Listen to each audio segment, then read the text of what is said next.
Hi everyone, आज के session में आप सभी का स्वागत है। वेलकम टू स्वरूप एकेडमी। आज की इस वीडियो में जो हम लोग चर्चा करेंगे झारखंड पीजीटी के रिगार्डिंग। जेएसएससी पीजीटी का परीक्षा पूर्ण हो चुका है, साथ ही उसका रिजल्ट और ज्वाइनिंग लेटर भी दिया जा चुका है। ऑफिशियल अपडेट जारी किया गया है जेएसएससी के द्वारा, और उससे संबंधित जो स्कोर कार्ड है, जो भी छात्र परीक्षा दिए थे, अपना अंक जानना चाहते हैं, उसका स्कोर कार्ड जो है ऑफिशियल वेबसाइट पर जारी कर दिया गया है, और साथ ही इसका कट ऑफ भी जारी किया गया है अलग अलग विषयों का। आज की इस वीडियो में उसी पर हम लोग विस्तार से चर्चा करेंगे।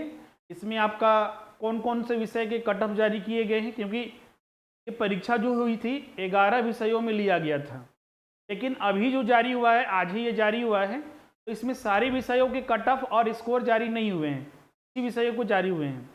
बाकी के अन्य विषयों के कब तक जारी हो सकता है। साथ ही इसमें बहुत सारे छात्र ये पूछ रहे थे सर कि जो रिजल्ट जारी हुआ उसमें देखिएगा तो कुछ विषयों के दोबारा रिजल्ट भी जारी किए गए हैं क्या बाकी के, क्योंकि उसमें दोबारा जो रिजल्ट जारी हुआ था कुछ ही सब्जेक्ट का हुआ था, बाकी के अन्य सब्जेक्ट का रिजल्ट भी जारी हो सकता है, इस पर भी हम लोग बात करेंगे। चलिए हम लोग पर विस्तार से चर्चा करते हैं। अगर हम बात करें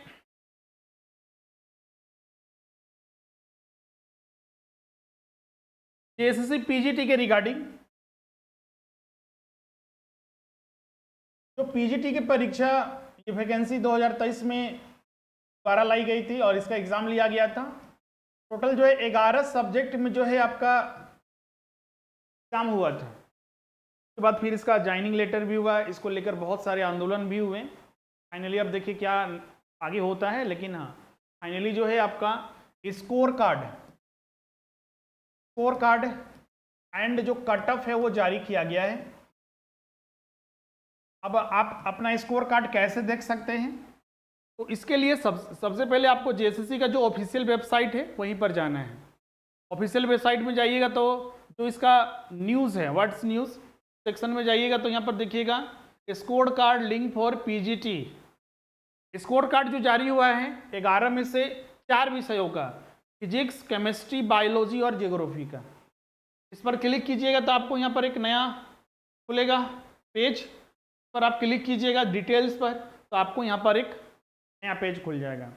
इसी में देखिएगा तो आपको सारा चीज़ दिया हुआ है पीजीटी के रिगार्डिंग, और यहाँ पर देखिएगा एक कॉलम नया दिखेगा score card for physics, chemistry, biology and geography, और इस पर क्लिक आप करके जो अपना स्कोर कार्ड है यहाँ पर आप रजिस्ट्रेशन नंबर अपना डाल दीजिएगा, डेट ऑफ बर्थ और जो ये कोड है उसको डालकर लॉगिन कर लीजिएगा।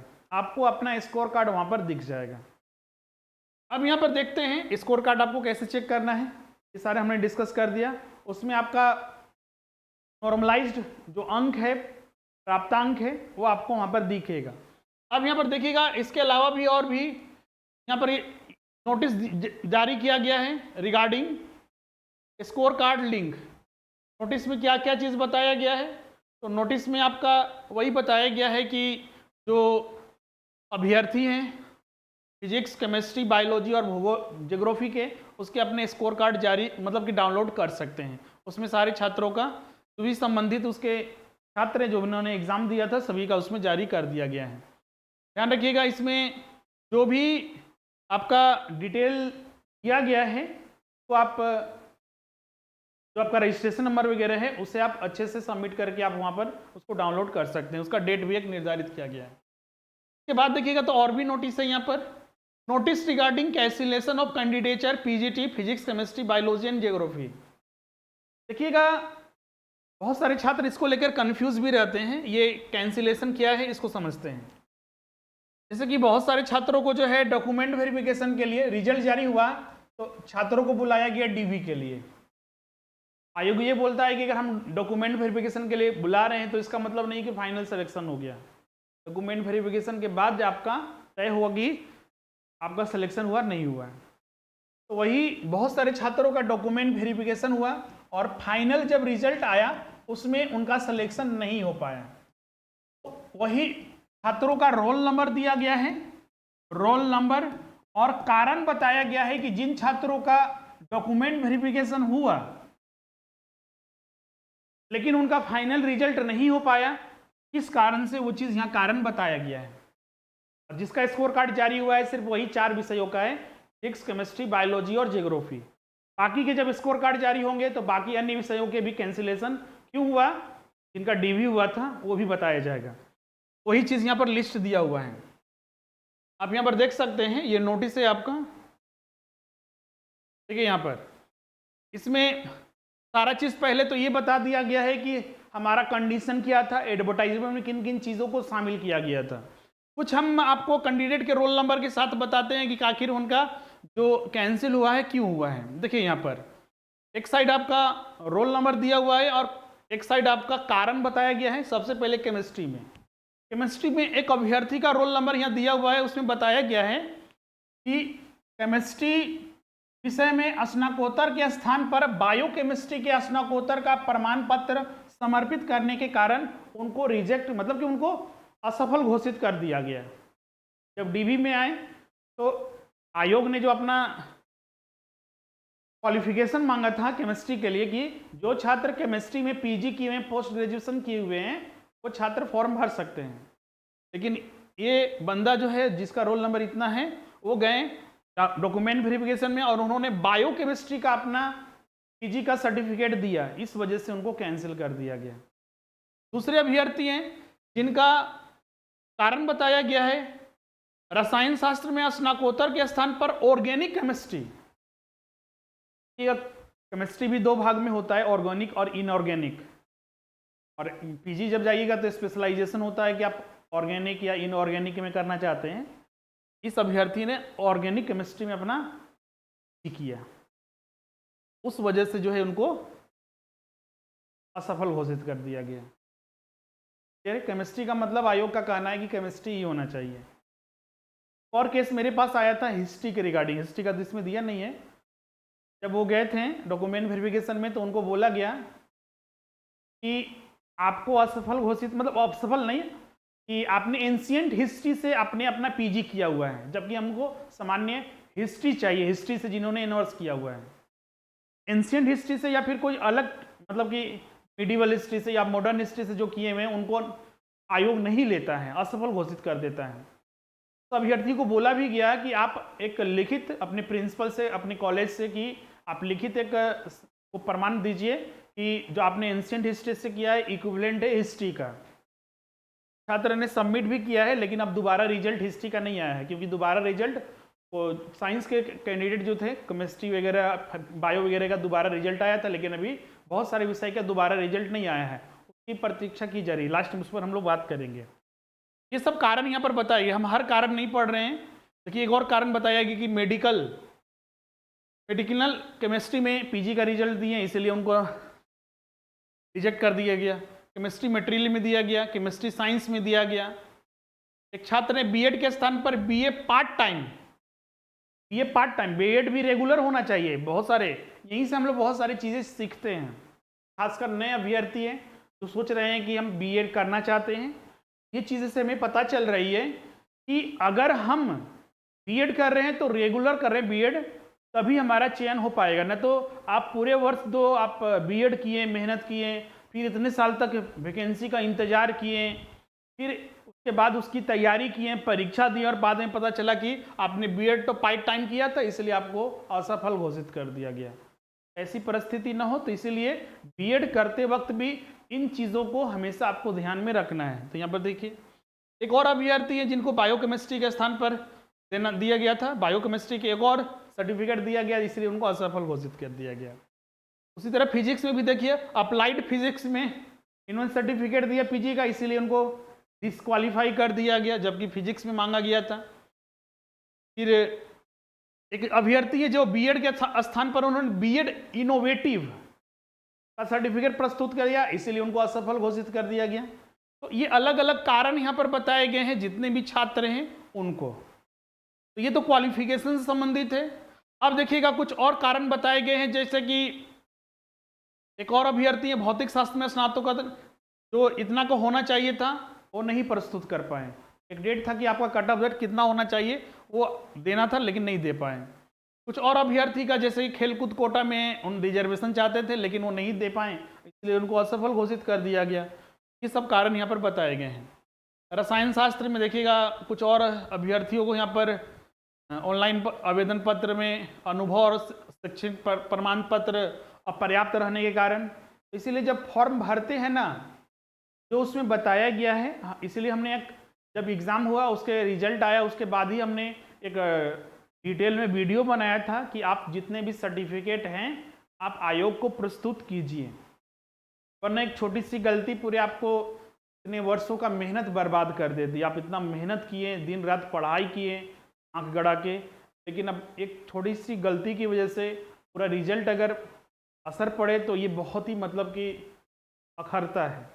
इसलिए इन छोटी छोटी बातों पर ध्यान रखना चाहिए। हमने डिटेल में वीडियो भी बनाया था। अब देखिए इन्होंने सिर्फ अनुभव और स्वच्छता प्रमाण पत्र अपर्याप्त रहा, नहीं बढ़िया से पेश कर पाए, इसलिए उनको डिस्क्वालीफाई कर दिया गया। छोटी छोटी चीज़ गलती है तो आपको ध्यान में रखना। उसी तरह और भी बहुत सारे छात्रों का एमएससी डिस्टेंस मोड में, बीएड रेगुलर मोड का जो समानांतर सत्र होने के कारण, जैसे कि कुछ छात्र हमसे पूछते हैं, बहुत सारे छात्र हैं सर कि मेरा जो पीजी है वो डिस्टेंस मोड से है, इग्नू या अन्य जगह से किए हैं, और बीएड मेरा रेगुलर है, क्या हम फॉर्म भर सकते हैं? लेकिन सेम सेशन है, मान लीजिए 20 से 22 आपने किया बीएड भी और पीजी भी आपने 20 से 22 किया। ऐसे तो यूजीसी और अन्य संस्थान बोल चुकी है कि अगर एक डिस्टेंस और एक रेगुलर है तो आप ये चीज़ें कर सकते हैं, लेकिन देखिए यहाँ आयोग उसको रिजेक्ट किया है, क्लियर यहाँ पर किया हुआ है। एमएससी 2016 से 18 था इनका डिस्टेंस मोड में, बीएड इनका 16 से 18 है रेगुलर मोड में, समानांतर है दोनों का सेशन 16 से 18 है, देखिए उनको डिस्क्वालीफाई कर दिया गया। एक और अभ्यर्थी हैं एमएससी 2006-7 है, बीएड इनका 7 है, बीएड इन्होंने डिस्टेंस मोड से और एमएससी रेगुलर मोड से किया था, दोनों समानांतर है, डिस्क्वालीफाई कर दिया गया। कुछ अभ्यर्थी भूगोल के भी हैं, एमए इनका 11-13 है, डिस्टेंस मोड में, हो सकता है इग्नू से किए होंगे, और बीएड है इनका 2012 में, सेम सेशन मिल रहा है। अब बोलिए सर कि बीएड तो उस समय 1 ही साल का था, तो बिल्कुल, लेकिन यहाँ पर देखिए 11 से 12 और 12 से 13, और इसी बीच उन्होंने 12 में 11-12 सेशन रहा होगा, तो 12 में इन्होंने बीएड कर लिया, तो रेगुलर होते हुए भी और डिस्टेंस होते हुए भी इनको डिस्क्वालीफाई कर दिया। मतलब एक चीज़ अब क्लियर हो गया कि अगर आप झारखंड में टीचर्स के लिए अप्लाई करना चाहते हैं तो आपका जो सेशन है सेम नहीं होना चाहिए, चाहे आपका ग्रेजुएशन का हो चाहे बीएड का हो, चाहे वो डिस्टेंस में हो या रेगुलर हो, अलग अलग डेट में होना चाहिए, तभी आपका जो क्वालिफिकेशन है मान्य होगा, वरना पूरे जीवन का मेहनत जो है आपका बेकार चला जाएगा। आप इतना मेहनत किए, ग्रेजुएशन किए, बीएड किए, एमए किए, अब इन सारे अभ्यर्थियों को क्या होगा, फिर से एमए रेगुलर में करना होगा या फिर अलग ही मोड में करना होगा, डिस्टेंस में ही करते हैं तभी ये मान्य होगा। ये सारी छोटी छोटी गलतियां यहाँ पर हुई हैं, की वजह से रिजेक्शन हुआ।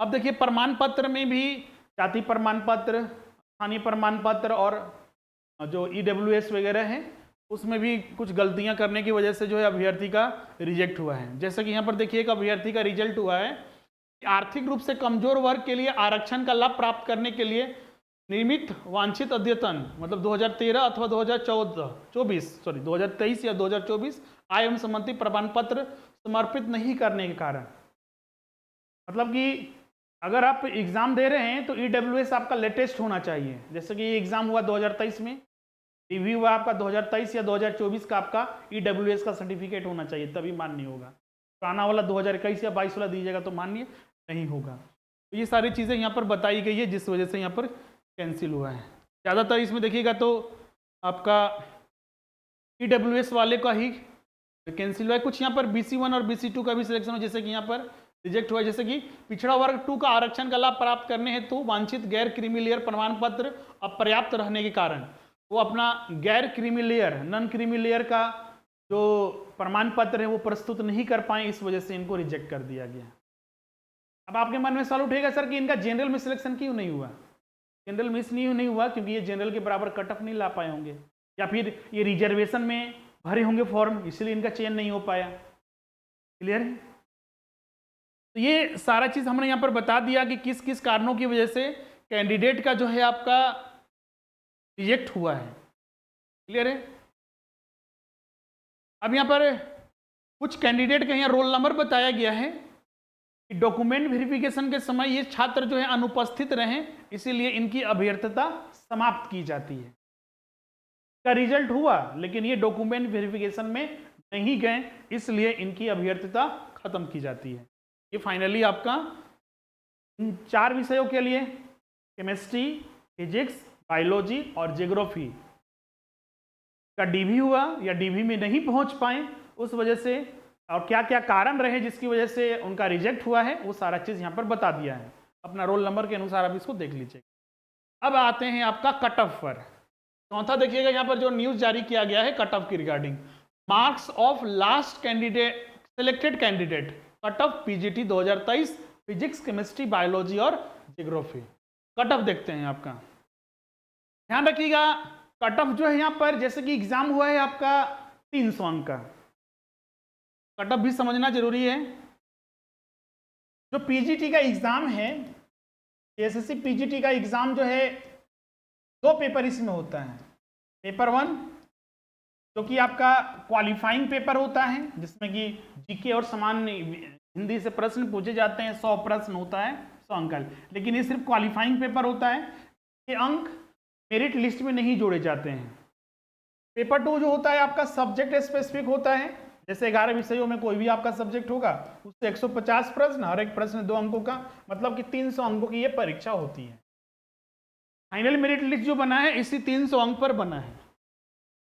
अब 300 अंक में आप जितना अंक प्राप्त करेंगे उसके आधार पर जो कट ऑफ तय होगा, उसके आधार पर आपका चयन होगा। लेकिन आप बोलिएगा सर 300 अंक में क्या यहाँ इसी के ऊपर डायरेक्ट कट ऑफ हुआ है? नहीं, यहाँ पर नॉर्मलाइज्ड मार्क्स आपको दिया गया है, क्योंकि देखिएगा एग्जाम जो है ऑनलाइन हुआ है। ऑनलाइन एग्जाम होने की वजह से कोई हो सकता है एक विषय का एग्जाम 2 दिन हुआ हो। 2 दिन होने से क्या होता है ना कि हो सकता है कि एक सेशन में जो एग्जाम हुआ उसमें प्रश्न का स्तर अलग हो, दूसरे सेशन का एग्जाम हुआ उसमें प्रश्न का स्तर अलग हो, इसलिए वहां पर नॉर्मलाइजेशन किया जाता है। जेएसएससी अपने एडवर्टाइजमेंट में या फिर कहीं भी इस बात का जिक्र नहीं किया है कि हमारे नॉर्मलाइजेशन करने का तरीका क्या है। पूरे एडवर्टाइजमेंट में आप देखिएगा, जैसे देखिएगा यहाँ पर ये आपका पूरा इसका एडवर्टाइजमेंट है, और न ही अपने नोटिस में कहीं पे ये बताया है, चीज़ हम आपके साथ चर्चा भी करते हैं। लेकिन एक हाँ बता सकते हैं कि ये नॉर्मलाइज्ड अंक इसलिए जारी होता है। पूरे आप देखिएगा ये 63 पेज का है, लेकिन कहीं भी नॉर्मलाइज अंक कैसे निकाला जाता है ये नहीं बताया गया है। क्लियर है? अब देखिए कट ऑफ क्या गया है। बहुत सारे छात्र अब देखिएगा यहाँ पर देख के ही घर पर आ जाते हैं, सर कि 300 अंक का एग्जाम हुआ, 291 कट ऑफ कैसे जा सकता है, और वो भी 291.18600, जबकि एग्जाम जो हुआ एक प्रश्न 2 अंकों का होता है। नेगेटिव मार्किंग इसमें होता ही नहीं है। अगर मान लीजिए एक अभ्यर्थी एग्जाम देता है 150 में, उसका मान लीजिए 80 सही है, 80 दूना 160 पॉइंट में तो एग्जाम मतलब मार्क्स आ ही नहीं सकता है, क्योंकि निगेटिव मार्किंग है ही नहीं। 1/4 या फिर 1/3 एग्जाम में नेगेटिव मार्किंग होता है या पॉइंट में मार्किंग होने का संभावना ही नहीं है। तो इसीलिए ध्यान रखिएगा ये 300 जो अंक है ना उसके आधार पर ये जारी नहीं हुआ है। 300 में 291 कट ऑफ चला गया, देख के ही तो माथा पकड़ लेगा बहुत सारे छात्र हैं। तो ऐसा नहीं है, ये नॉर्मलाइज्ड अंक होता है एग्जाम के। अब ये कैसे निकालते हैं ये आयोग जाने, अब आयोग नहीं बताया, अगर हमें उसके बारे में इंफॉर्मेशन मिलेगा तो जरूर आपको बताएंगे। तो देखिए यहाँ पर सबसे पहले भौतिक में, जो कि सीधी भर्ती, जो हर कोई छात्र जो है एग्जाम इसको दिए थे जिनका पीजी और बीएड था। तो जनरल कैटेगरी के लिए 291, BC1 के लिए 288, BC2 के लिए 284, अनुसूचित जाति के लिए 164, अनुसूचित जनजाति के लिए 146 और ईडब्ल्यूएस के लिए 234। क्षैतिज आरक्षण में भी दिया हुआ है, और जो छात्र बैकलॉग में थे भरे थे फॉर्म उनके लिए भी चयन दिया है। अंतिम जो चयनित अभ्यर्थी उसका जन्म तिथि, मतलब कि जो छात्र ये अंक क्या बताता है, जो छात्र इतना अंक नॉर्मलाइज्ड अंक इतना लाया या इससे ज्यादा लाया उसका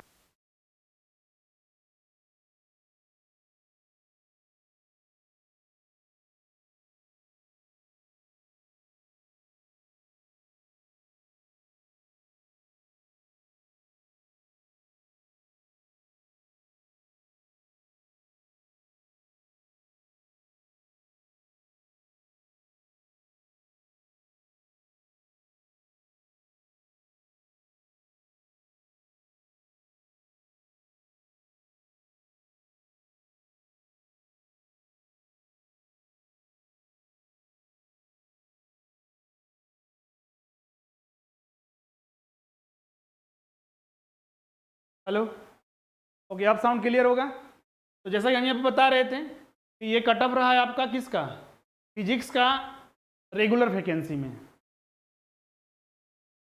डायरेक्ट भर्ती में। अनरिजर्व के लिए 291, BC1 के लिए 288, BC2 के लिए 284, अनुसूचित जाति के लिए 164, अनुसूचित जनजाति के लिए 146 और AWS के लिए 234। अब इसमें जो एक्सपीरियंस टीचर थे जो कि झारखंड में TGT के तौर पर कार्यरत है, उनके लिए भी यहाँ पर रिजर्वेशन रखा गया था, उनके लिए सीटें अलग थी, तो उनका कट ऑफ अलग है। अनरिजर्व के लिए 237, BC1 के लिए 212, BC2 के लिए 171, ये सारे हैं आपका, क्योंकि इसमें जो नियुक्ति हुई है आपका अलग अलग सीटों की संख्या होती है, उसके आधार पर इनकी नियुक्ति की जाती है। अब इसी तरह आपका रसायन शास्त्र में देखिएगा, तो इसमें भी देखिएगा 285 चला गया, तो बहुत सारे छात्र असंभव हो जाते हैं कि सर कि 285 कैसे लाएंगे। ये नॉर्मलाइज्ड अंक है, ध्यान रखिए, इसलिए यहाँ पर लिखा हुआ है अंतिम चयनित अभ्यर्थी का नॉर्मलाइज्ड प्राप्तांक, और अनित चयनित अभ्यर्थी का जो जन्म तिथि है, मतलब कि इस मार्क्स या इससे ज़्यादा जो छात्र लाएं, नॉर्मलाइज्ड अंक लाएं, उनका चयन हुआ है। रिजर्व के लिए 285, PC1 के लिए 277, BC2 के लिए 285, अनुसूचित जाति के लिए 157, अनुसूचित जनजाति के लिए 143, EWS के लिए आपका 225। उसी तरह TGT में जो कार्यरत शिक्षक थे एक्सपीरियंस टीचर के लिए, अनरिजर्व के लिए 197, PC1 के लिए 153 और BC2 के लिए 172। ये जीव विज्ञान के लिए आपका, इसमें तो अनरिजर्व का 293 अंक गया है कट ऑफ, BC1 का 284, BC2 का 287, अनुसूचित जाति का 229 और अनुसूचित जनजाति का 247, पिछड़ा हुआ EWS का 227। 37 आरक्षण में यहाँ पर कुछ दिया हुआ है। TGT में कार्यरत के लिए आपका BC1 के लिए 259 है और BC2 के लिए 197 और अनुसूचित जनजाति के लिए 174। फिर भूगोल में देखिए, जियोग्राफी में 297 कट ऑफ गया है। अब बोलिएगा सर कि 300 में 297 कट ऑफ कैसे जा सकता है। बहुत सारे छात्र यही, जब से ये कट ऑफ आया है ना, तब से लेकर बहुत सारे छात्र कॉल और मैसेज करके ये दिमाग मेरा मतलब अधिक कर दिए हैं। इसलिए हम ये वीडियो अलग से बना रहे हैं ताकि इस चीज़ को समझिए। ये डिफरेंट, चूँकि ये ऑनलाइन एग्जामिनेशन में ऐसा होता ही है, हर एक ऑनलाइन एग्ज़ाम जो होता है ना, उसमें नॉर्मलाइज्ड किया जाता है, क्योंकि एक ही सब्जेक्ट का एग्ज़ाम 2 बार होता है, 3 बार होता है, इसलिए नॉर्मलाइजेशन किया जाता है ताकि सभी को इक्विवेलेंट करके रिजल्ट जारी किया जा सके। आपको तो भी पता है कि JSSC क्या करता है, कितना धांधली होती है, लेकिन ये नियम जो है उसको बता रहे हैं, बाकी अपने स्तर पर तो वो आप सबको पता ही है। अनरिजर्व के लिए यहाँ पर 297 गया है, BC1 के लिए 293 है आपका, BC2 के लिए 294, अनुसूचित जाति के लिए 267, अनुसूचित जनजाति के लिए 267 और EWS के लिए 256 है। 37 आरक्षण में भी दिया हुआ है। TGT में जो कार्यरत शिक्षक है उसके लिए 280, अनरिजर्व में BC1 270, ST और SC 232 और 237 है। जीव विज्ञान विषय की कार्यरत शिक्षक के लिए आरक्षित और इसमें कोटे का नॉर्मलाइज प्रांगण द्वितीय चरण के प्रमाण पत्रों की जांच के उपरांत ही प्रकाशित किया जाएगा। मतलब कि जीव विज्ञान का है, फिर से द्वितीय चरण होगा, मतलब कि फिर से रिजल्ट वगैरह जारी किए जाएंगे, उनका डॉक्यूमेंट वेरिफिकेशन होगा और उसके बाद फिर इनका प्राप्तांक जो है जारी किया जाएगा। तो इस तरह से जो भी कट ऑफ था सारा हमने डिस्कस कर दिया 4 विषयों का। नॉर्मलाइज्ड प्राप्तांक के आधार पर ये जारी किया गया है, तो टेंशन में नहीं रहिएगा कि 300 अंक में इतना कैसे आ सकता है, कभी ला ही नहीं सकते हैं। नॉर्मलाइज्ड प्राप्तांक है। अब यहाँ पर जो सारे डिटेल हमने डिस्कस कर दिया, सबसे पहले आपको बताया कि जो स्कोर कार्ड है कैसे आप चेक कर सकते हैं। दूसरा हमने बताया कि आपका जो छात्रों का डॉक्यूमेंट वेरिफिकेशन हुआ लेकिन कुछ कारणों की वजह से फाइनल मेरिट लिस्ट में शामिल नहीं हो पाए, तो उनका कारण रोल नंबर के साथ सारा दिया हुआ है। कुछ छात्र DV में पहुंच नहीं पाए तो वो भी रोल नंबर बता दिया गया है कि किन छात्रों का डॉक्यूमेंट वेरिफिकेशन नहीं होने के कारण उनका रिजेक्शन हुआ है।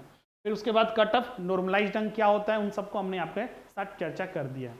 अब यहाँ पर कि बहुत सारे छात्र ये पूछते हैं कि सर कि फिर से डॉक्यूमेंट वेरिफिकेशन सीटें बची हुई है, क्योंकि सीट अभी बहुत सारे खाली रह गई हैं, क्या उनका फिर से डॉक्यूमेंट वेरिफिकेशन होगा? तो यस। कुछ छात्रों का कुछ सब्जेक्ट था तो उनका डॉक्यूमेंट वेरिफिकेशन हुआ। अभी आयोग ने अपने नोटिस में भी लिखा हुआ है बायोलॉजी का फिर से डॉक्यूमेंट वेरिफिकेशन होगा, उसके बाद फिर फाइनल जो प्राप्तांक है वो जारी किया जाएगा। हिस्ट्री का, कॉमर्स का, इकोनॉमिक्स का, फिर आपका हिंदी का, इंग्लिश लिटरेचर का, तो बहुत सारे सब्जेक्ट के जो हैं होना बाकी है, उनका पुनः रिजल्ट जारी करना बाकी है, या फिर डॉक्यूमेंट वेरिफिकेशन या फिर फोन से उनको फाइनल मेरिट लिस्ट जारी करना बाकी है। इसलिए बाकी का अन्य बाद में जारी किया जाएगा। और ये कब तक जारी होगा? तो हो सकता है कि इस महीने या नेक्स्ट मंथ तक आपका ये फाइनली जारी कर दिया जाएगा। ये सारी चीज़ें थी जो हमने यहाँ पर डिस्कस कर लिया। जितने भी चयनित अभ्यर्थी हैं उनको एक बार फिर से बधाई, और जिनका चयन नहीं हो पाया है तो इन छोटी छोटी चीज़ों को आप ध्यान में रखिए, उसको नोट कीजिए कि आखिर मेरा चयन क्यों नहीं हो पाया। और आने वाले परीक्षा जैसे अभी जेटेट हो रहा है, फिर सहायक आचार्य होगा, अभी टीजीटी जल्दी आने वाला है, उसकी ओर आगे बढ़े और अपनी तैयारी पूरे इस बार जोर शोर लगाकर तैयारी कीजिए, रिजल्ट 100% होगा।